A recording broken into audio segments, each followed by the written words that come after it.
Bonjour à tous et bienvenue dans notre compte-rendu matinal. Alors on ne peut pas dire que ça se passe bien sur les marchés financiers, et du moins pour les marchés européens, puisqu'on va voir qu'encore une fois, les marchés européens et notamment le CAC 40 bien sûr ont complètement dévissé alors même que les marchés américains, eh bien, suivant la formule consacrée, se montrent particulièrement résilients. Alors on va essayer de comprendre pourquoi. Alors regardons notre CAC 40. Notre CAC 40, ben, quand je vous parlais d'une baisse, c'en est une grosse. On voit ici la dernière bougie du mois de février. Nous étions le 27 février, que ça paraît loin. On a dès lundi un gap déjà très impressionnant d'ouverture, gap baissier. Donc encore une fois, les marchés se réveillent avec un week-end meurtrier, avec des bombes qui sont tombées un peu partout en Iran, et notamment sur la tête du leader iranien.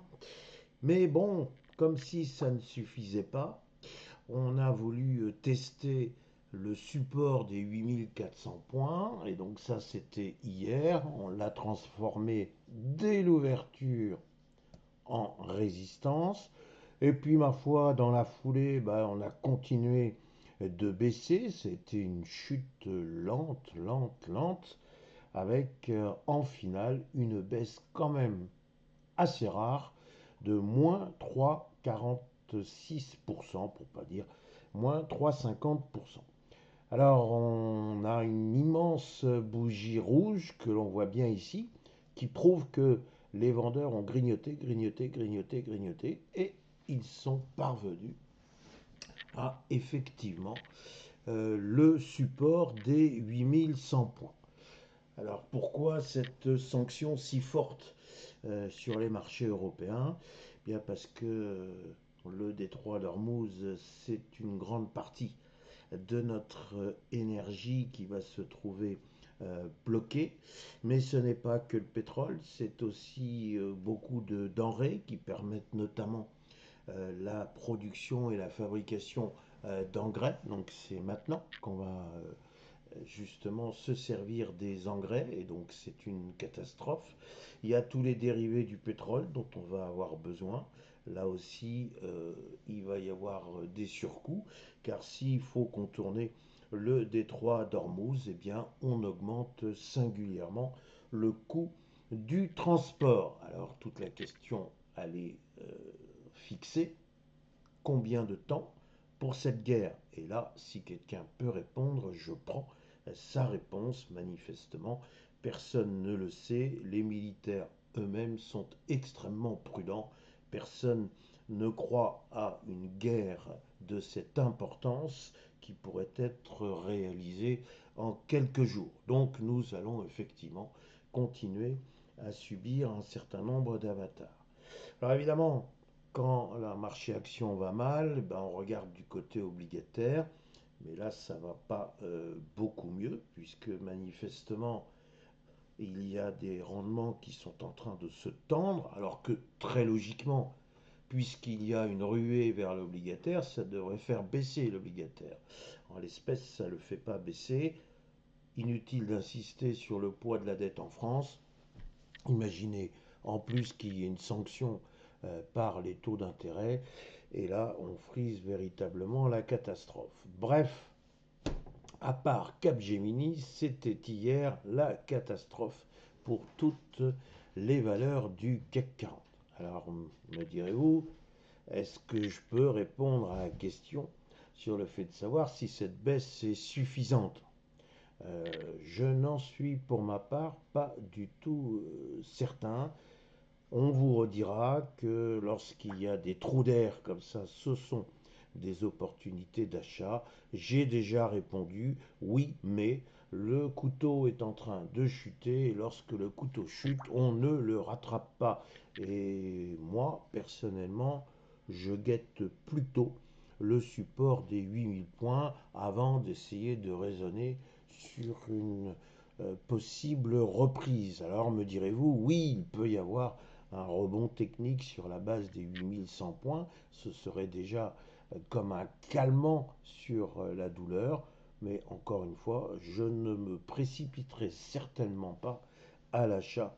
Dans le contexte actuel, il faut y voir un peu plus clair, notamment sur le cours du pétrole. Voilà ce que je peux vous dire sur le CAC 40. Si maintenant j'en viens au S&P 500, bien le S&P 500, que voulez-vous, on a envie de dire que c'est le fauteur de guerre qui s'en sort le mieux. Alors évidemment, la formule est un petit peu aisée, est un petit peu facile. Enfin, on aurait pu croire quand même que les investisseurs américains allaient montrer leur désapprobation par rapport à cette guerre. On sait qu'une grande partie de la population américaine n'est pas du tout en faveur de cette guerre. Et M. Trump, en réalité, eh ben, il rame, si vous me permettez l'expression, à essayer d'expliquer à sa population que s'il n'avait pas lancé cette initiative guerrière, eh bien, d'ici à peine un mois, l'Iran avait la bombe nucléaire, et cette bombe nucléaire, eh bien, elle aurait servi à éliminer deux Satans, le grand Satan américain, et évidemment le petit Satan, le Satan israélien. Alors les deux Satans, eh bien, ils forment une coalition historique, ça le mot est faible, plutôt efficace, et effectivement on voit que ben, l'Iran est quand même à la peine, et effectivement pour l'instant il y a beaucoup de destruction. Mais ce qui n'avait peut-être pas été prévu, c'est cette espèce de pis-aller de la part de l'Iran, c'est-à-dire que perdu pour perdu, eh bien, on va essayer de semer le chaos et le chaos mondial avec notamment des missiles sur les plus proches régions du Golfe, alors évidemment Dubaï, Koweït, etc., etc. Donc ça, c'était peut-être pas tout à fait prévu et c'est effectivement ce qui peut faire très peur. Mais pour l'instant, le S&P 500, on a vu que lundi, il est resté parfaitement stoïque. Hier, il nous a joué le grand écart, hein. On voit bien ici la grande mèche inférieure qui prouve bien que visiblement il y a eu un moment de panique. Mais il y a eu ce support des 6725 points qui a parfaitement rempli son office et hop, les acheteurs sont revenus pour montrer qu'ils sont bien présents.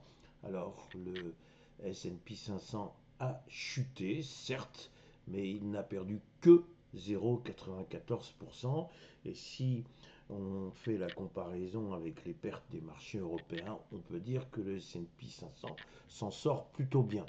Bon, maintenant, il faudrait véritablement qu'il y ait de très très bonnes nouvelles du front pour que le S&P 500 reparte au-dessus des supports que j'ai laissés encore ici en support, c'est-à-dire les 6800 points, éventuellement les 6850. Si déjà il arrivait à se replacer là, on pourrait pousser un tout petit, mais tout petit ouf de soulagement.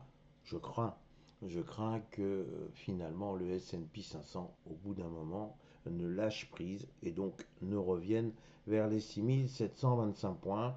Encore une fois, on regarde du côté du pétrole et effectivement, si M. Trump arrive à calmer un petit peu le jeu de ce côté-là, on pourrait avoir des investisseurs qui se montreraient un peu plus courageux, mais encore une fois, nous sommes vraiment dans des hypothèses et il n'y en a pas une qui prévaut sur l'autre de manière générale. Il faut faire donc très attention, nous sommes en pleine guerre. Voilà quelles étaient mes réflexions du jour. Il me reste à vous souhaiter une excellente séance avec au moins pour notre belle région un magnifique soleil, un magnifique ciel bleu. Ça fait du bien. Merci.